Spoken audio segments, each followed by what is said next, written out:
ঘুমোবো আমি, ঘুমোবে তুমি, গল্প শোনাবে ঘুম পড়ি, হালকা আলো চোখ বন্ধ। চলো একটা গল্প শুনি। রাতের গল্প বাংলায়। আজকের গল্প গয়ানাথের হাতি। একটা হাতি কেনার শখ ছিল গয়ানাথের। শখ সেই ছোটবেলা থেকে। গায়ের মদনলালের হাতি দেখেছিল সে। হাতিতে চেপে বুক ফুলিয়ে মদনলাল ঘুরে বেড়াতো। হাতির চমকই আলাদা। ঘোড়া গাধায় লোক চাপে বটে, কিন্তু তেমন সুখ নাই। হাতির দিকে লোকে কেমন তাকিয়ে থাকে। হাতি বেরোলে রাস্তায় সম্মানের সাথে লোক পথ ছেড়ে দেয়। তাই তো গয়ানাথের ইচ্ছে ছিল সে হাতি কিনবে। তার নুন আনতে পান্তা ফুরায়। চাষবাস করে সেরকম টাকা পয়সা রোজগারও নয়। ভাগের ফসলও সেরকম সে পায় নাই। কিন্তু তার হাতি কেনার শখ কমে নাই। ধার করে টাকা শোধ করতেই তার মাঠের ফসলের সমস্ত টাকা চলে যায়। তবে তাতে কিন্তু গয়ানাথের কোনো দুঃখ নাই, দুশ্চিন্তাও নাই। গরিবের ঘরে জন্মেছে, গরিবের মতোই বাঁচবে, গরিবের মতোই জীবন কাটাবে। গরিব জীবনটা যেন তার এই জীবনের অংশ।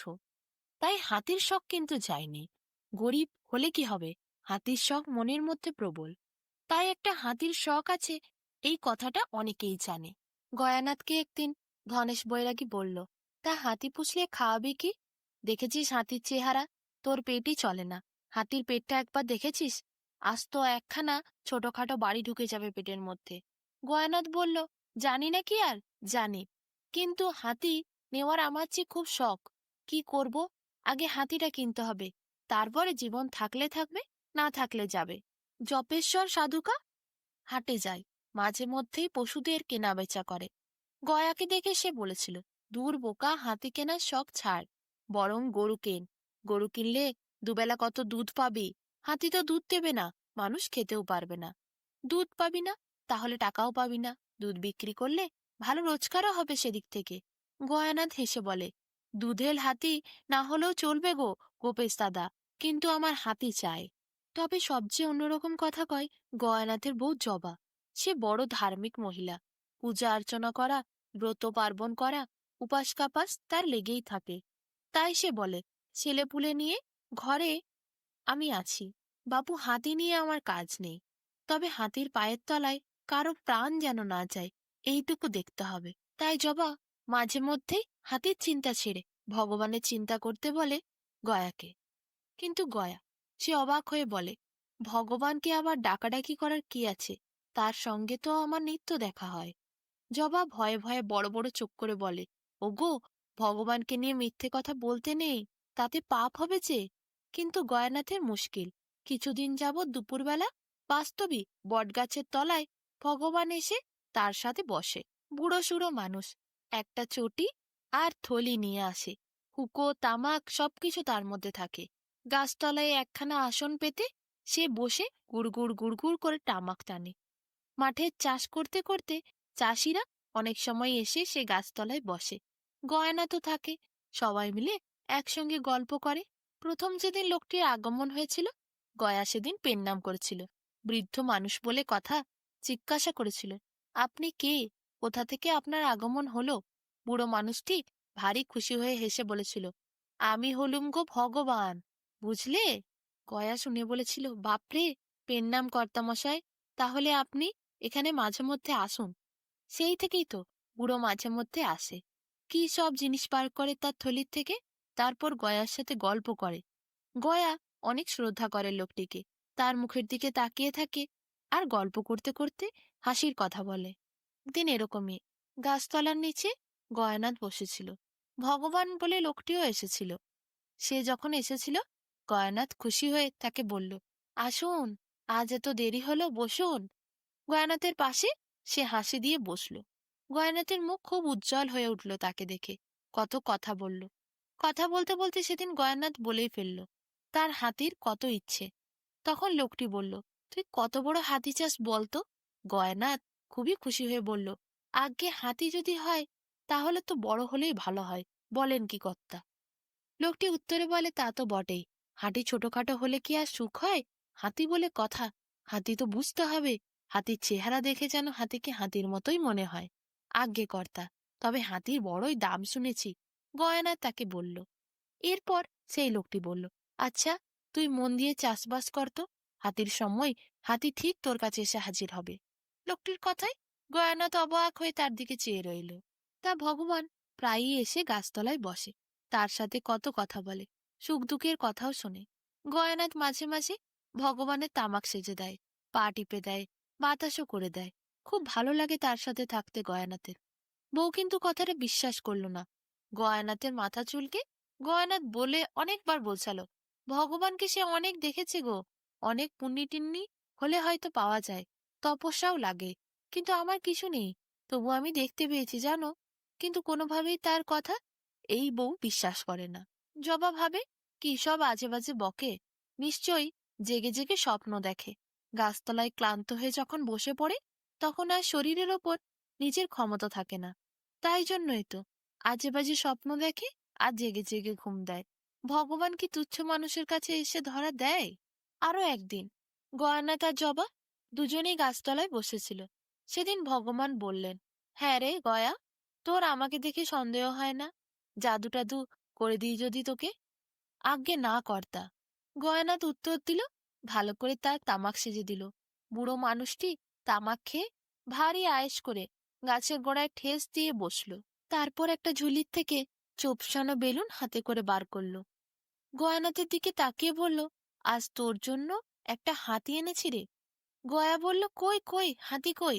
কর্তা বলল, ওই যে দেখছিস না। কর্তা, হাতি কই? এটা তো বেলুন মনে হচ্ছে, বলল গয়ানাথ। ওরকমই হয়, যা দেখছিস সেটা কিন্তু নয়। সবাই যা দেখছে সেটা কিন্তু বাস্তবে নয়। এরপর গয়ানাথের দিকে তাকিয়ে সেই লোকটি বলল, ফুটোটা দেখছিস, এখানে একটু ফুঁ দে তো বাবা। গয়ানাথ ফুঁ দিল। আর তাজব কাণ্ড, ফুঁ দিতেই বেলুনটা ফুলে আকাশের উপর উঠল। তারপর নেমে এসে একটা হাতির আকার নিতে শুরু করল। ভগবান বললেন, যত বড় হাতি চাস ততটাই ফুঁ দিয়েছিস তো? বেলুনটা যখন ফুলে একটা বিশাল বড় হাতির মতো আকার ধারণ করল, তখন তার সুতো যেটা লাগানো ছিল সেটা হঠাৎ করে গয়নাথের হাতে ধরিয়ে লোকটি বলল, এই নে তোর হাতি। হাতিটা দিব্যি দাঁড়িয়ে রয়েছে, সুর দোলাচ্ছে, দু একবার হাতি ডাকও দিল। গয়নাথ তাজ্জব হয়ে গেল এসব দেখে। বেলুন থেকে হাতি হয় তা তো জানা ছিল না কর্তা। কর্তা তারপর মিষ্টি হাসি দিল গয়ানাথের দিকে তাকিয়ে। এই হাতিকে খাওয়াতে হবে কিন্তু, বলল সেই লোকটি। গয়ানাথ বলল, কিন্তু আমার তো এত বড় হাতিকে খাওয়ানোর সামর্থ্য নেই। ভগবান বললেন, তা তোর ভাবনা নেই। খাওয়ানোর আগে কিছুটা হাওয়া দিবি, দেখবি হঠাৎ করে কুকুরছানার মতো ছোট হয়ে গেছে।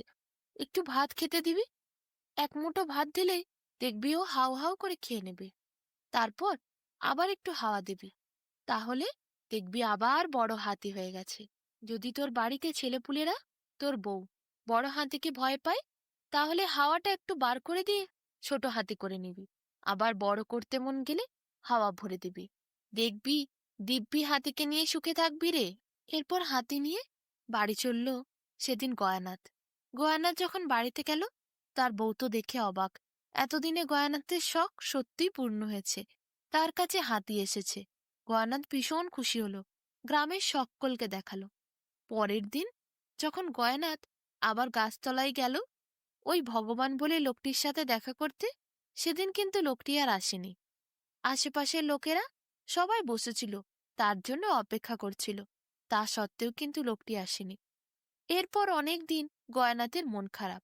হাতি তো সে পেয়েছে, কিন্তু ভগবান আর আসে না কেন? মন খারাপ করে গয়া ঠিক করল সে নিজেই সন্ধান করবে। সত্যিই তো, ভগবান যখন আসতো তার বাড়ি কোথায়, কোথায় সে থাকে, কিছুই তো তাকে প্রশ্ন করা হয়নি। তাই এখন তো তাকে সন্ধান করে বার করতে হবে। মনটা যে বড় উথাল পাথাল করছে। এরপর গয়ানাথ চারিদিকে সন্ধান করতে শুরু করে। শেষে সে বুঝতে পারে ওই ভগবান, তার নাম হচ্ছে আসলে ভগবান দাস। ভগবান তার নাম, সে বাস্তবে ভগবান নয়। তবে হ্যাঁ, সে এক ভীষণ বড় জাদুকর। তার বাপ দাদারাও, পূর্বপুরুষেরাও বড় বড় জাদুকর ছিল। পাশের গ্রামে ছিল তাদের বাড়ি। এই গ্রামেতে মাঝে মধ্যে ভগবান দাস আসত। সবকিছু জানতে পেরে ভগবান দাসের কাছে ছুটে যায় পাশের গ্রামে গয়া। দেখে একটি মাটির কুঁড়ে ঘরের মধ্যে ভগবান দাস বসে তামাক টানছে। গয়া গিয়ে বলে, এসেছি কর্তা আপনার কাছে, আপনি যেতে পারেননি তাই। ভগবান দাস তাকিয়ে বলে, বাবা, তুই শেষে আমার পরিচয় খুঁজেই নিলি রে গয়া। ভগবান দাসের দিকে গয়ানাথ এরপর তাকিয়ে বলল, জানেন কর্তা, ভগবানকে আমি কোনোদিন দেখিনি। আমার স্ত্রী অনেক পূজা অর্চনা করে, ভগবানের নাম জপ করতে বলে, ভগবানকে ডাকতে বলে, কিন্তু আমি তুচ্ছ মানুষ, সেইভাবে করে উঠতে পারি না। ভগবানকে দেখিও নি। আপনার নাম ভগবান, তাই ভেবেছিলাম আপনি হয়তো ভগবান। কিন্তু জানেন, আপনি সত্যি সত্যি আমার জীবনে ভগবান হয়েই এলেন। সেই ছোটবেলা থেকে শখ ছিল হাতে, আপনি পূর্ণ করলেন। এখন আমি বুঝতে পেরেছি, ভগবান সব জায়গায় পৌঁছাতে না পারলে কিছু মানুষজনদের পাঠায়, এমন কিছু লোকেদের পাঠায় যারা অন্য কারোর ইচ্ছে পূরণ করতে পারে। তারাই তাদের কাছে সব থেকে সেরা হয়ে ওঠে। তাই আপনি আমার শখটি ছোটর থেকে, যেটি আমি মনে পুষেছিলাম, সেটি পূর্ণ করেছেন। ভগবান দাস বলে, আমি জাদুকর, কত জাদু করেছি সারা জীবন। জাদু করে লোকের ভালো করারই চেষ্টা করি, তাই তোর শখটা আমি পূরণ করলাম। কিন্তু ভগবান, সে কত জাদু জানে জানিস? ভগবান হওয়া অত সহজ নয় রে। আসলে ভগবানের কাছে পূজা অর্চনা করে আমার মা আমায় পেয়েছিল, তাই ভগবান নামটা দিয়েছে। আর ভালো নামটা দিয়েছে বলে আমি সবার ভালো করারই চেষ্টা করি। ভগবান নামটা তো পাওয়া অত সহজ নয় বল। কিন্তু ভগবানের আশীর্বাদে আমার বাপ মা সেই নাম রেখেছে, তাই আমি সেই নামের জন্য ভালো কাজই করতে চাই, সকলের ইচ্ছে পূরণ করি, জাদুকর হয়ে উঠেছি। কিন্তু আসল যে ভগবান, সে ভীষণ বড় জাদুকর রে, তাকে দেখা অত সহজ নয়। তবে হ্যাঁ, সে যেখানে যেখানে পৌঁছতে পারে না, সেখানে সেখানে আমাদের মতো ছোটখাটো ভগবান দাসকে পাঠিয়ে দেয়। এরপর ভগবান দাস হো হো করে হেসে ওঠে। গয়ানাথ পুঁটলির থেকে কিছু নাড়ু বার করে, বলে, আমার বউ জবা করে পাঠিয়েছে আপনার জন্য। ভগবান দাস এরপর পুঁটলির থেকে নাড়ুগুলি নেয়, তার পুত্রবধূকে ডেকে সেই নাড়ু দেয়, বাড়ির সকলকে খেতে বলে, নিজেও একটি হাতে তুলে কচমচ করে কামড়ে কামড়ে খেতে থাকে। আর গয়ানাথকে বলে, তা তোর হাতিকে দেখে শুনে রাখিস। গয়া বলে, আজ্ঞে কর্তা, আপনার দেওয়া হাতি আমি যত্নেই রাখব। এরপর আবার গয়ানাথের কথা শুনে হো হো করে হেসে ওঠে তার কর্তা।